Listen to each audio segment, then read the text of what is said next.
أعوذ بالله من الشيطان الرجيم بسم الله الرحمن الرحيم قل أغير الله أتخذ وليا فاطر السماوات والأرض وهو يطعم ولا يطعم قل إني أمرت أن أكون أول من أسلم ولا تكونن من المشركين قل إني أخاف إن عصيت ربي عذاب يوم عظيم من يصرف عنه يومئذ فقد رحمه وذلك الفوز المبين صدق اللہ العظیم۔ گزشتہ آیت میں اللہ تعالیٰ کی قدرت کو بیان فرمایا گیا کہ دن اور رات کے سکون کی مالک اللہ تعالیٰ کی ذات ہے۔ اللہ تعالیٰ ہر ایک کی سننے والے، ہر ایک کو جاننے والے۔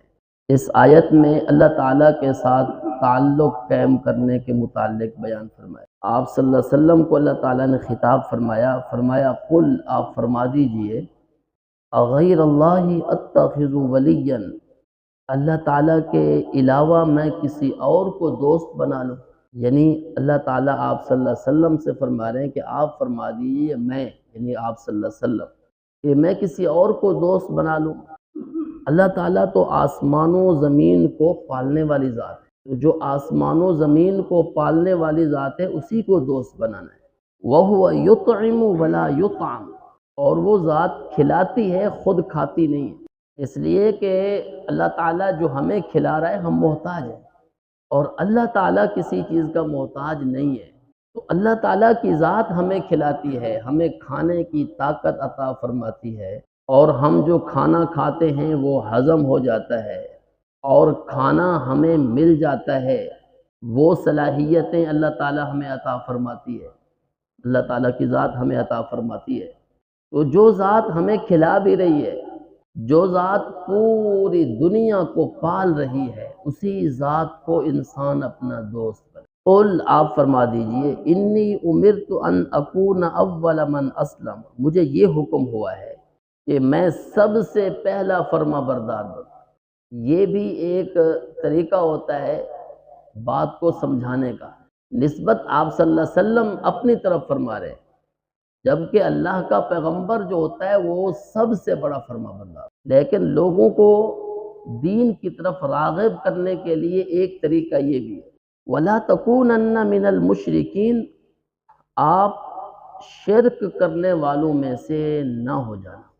یعنی جو لوگ اللہ تعالیٰ کے ساتھ کسی کو شریک ٹھہراتے ہیں ان کے ساتھ مت ہو، وہ گمراہ ہے، اور جو بھی ان کے ساتھ شریک ہوگا وہ اس کو بھی گمراہ کرے۔ قل آپ فرما دیجئے اگر میں نے اللہ تعالیٰ کی، اگر میں نے اپنے رب کی نافرمانی کی تو مجھے بڑے دن کے عذاب کا اندیشہ ہے۔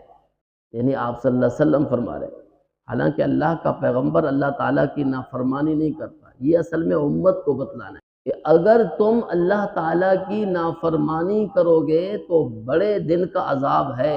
اور آپ صلی اللہ علیہ وسلم فرما رہے ہیں مجھے تو ڈر ہے۔ جب آپ صلی اللہ علیہ وسلم فرما رہے ہیں مجھے ڈر ہے تو امت کو تو اس سے زیادہ ڈر ہونا چاہیے، اس لیے کہ امت تو گناہ کرتی ہے، اللہ کا پیغمبر تو گناہوں سے معصوم ہوتا ہے۔ یعنی رسول اللہ صلی اللہ علیہ وسلم ہمیں یہ بتلا رہے ہیں کہ وہاں حساب بڑا سخت ہوگا۔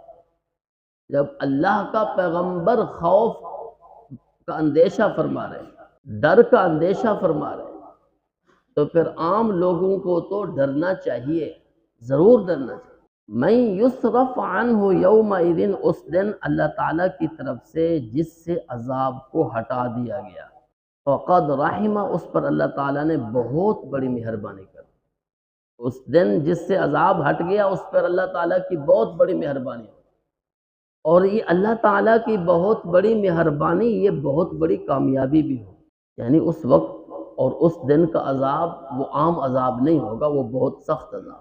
انسان کی کیفیات جو ہیں وہ وہاں تک نہیں پہنچ سکتی۔ یہ الفاظ میں اللہ تعالیٰ کی طرف سے ڈرایا جا رہا ہے، اس دنیا کا جو بھی عذاب ہوگا وہ اس کے 70ویں حصے کو بھی نہیں پہنچتا۔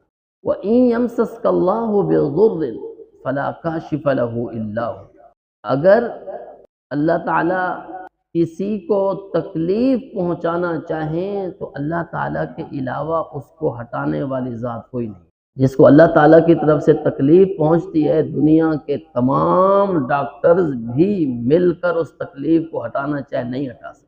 ڈاکٹر بیماری کو ختم کرنے کے لیے کوشش کرتے ہیں، لیکن کوئی ڈاکٹر یہ نہیں کہے گا کہ میں پوری پابندی اور پوری ذمہ داری کے ساتھ یہ کہتا ہوں کہ اس بیماری سے آپ کو شفا ملے گی اور آپ کو موت نہیں آئے گی۔ کوئی ڈاکٹر بھی ایسا نہیں کہے۔ اس وجہ سے فرمایا کہ جس کو اللہ تعالیٰ کی طرف سے کوئی تکلیف پہنچے، اس کو کوئی بھی اللہ تعالیٰ کے علاوہ ہٹانے والا نہیں ہے، اس تکلیف کو دور کرنے والا نہیں ہے، اگر ہے تو وہ اللہ تعالیٰ کی۔ وَإِن يَمْسَسْكَ بِخَيْرٍ، اور اگر اللہ تعالیٰ کسی کے ساتھ بھلائی کا ارادہ کرتے ہیں، اس کو بھلائی پہنچانا چاہتے ہیں، تو اس پر اللہ تعالیٰ پوری طرح قدرت رکھتے ہیں۔ تو ایسی ذات کی طرف رجوع کرنا چاہیے نا، جو ہماری تکلیفوں کو دور کرنے والی ہے، جو ہمیں بھلائی عطا کرنے والی ہے، اس ذات کی طرف جانا چاہیے۔ دنیا میں بھی تو یہی اصول ہے نا کہ بندہ جس کے پاس ملازمت کے مواقع زیادہ ہوں اس طرف جاتا ہے، جس کے پاس بزنس کے مواقع زیادہ ہوں تو اس طرف جاتا ہے، اور اللہ تعالیٰ کی ذات تو ہر چیز پر قدرت رکھنے والی ہے، تو انسان کو اللہ تعالیٰ کی ذات کے ساتھ رجوع کرنا چاہیے۔ وَهُوَ الْقَادِرُ فَوْقَ عِبَادِهِ، اللہ تعالیٰ اپنے بندوں پر غالب ہے، قدرت رکھنے والا ہے۔ وَهُوَ الْحَكِيمُ الْخَبِيرُ، وہ حکمت والی ذات بھی ہے، خوب خبر رکھنے والی ذات بھی۔ اللہ تعالیٰ اپنی حکمت کے مطابق انسان کو چلاتا ہے اور انسان کے حالات کو اچھی طرح جانتا ہے۔ اس وجہ سے انسان اس دنیا میں ایک لمحے کے لیے بھی غافل نہ ہو کہ میں جو کر رہا ہوں آپ ہی کر رہا ہوں، چھپ کر رہا ہوں، کسی کے سامنے نہیں کر رہا، دل ہی دل میں کر رہا ہوں، ایسا نہیں۔ مہلت ہے لیکن حساب ضرور ہوگا، اور جو حساب ہوگا، جہاں حساب ہوگا وہاں حساب کتاب اعمال سے تلے گا، اموال سے نہیں تلے گا، یعنی مال سے نہیں تلے گا، اعمال سے تلے گا، اور اعمال کی قدر وہاں بہت زیادہ ہوگی، اس لیے کہ وہاں اعمال ملیں گے نہیں۔ تو اس وجہ سے انسان اپنے آپ کو ایک لمحے کے لیے بھی غافل نہ سمجھے، جو وقت بھی گزر رہا ہے اس وقت کا حساب کتاب انسان سے ہونا ہے۔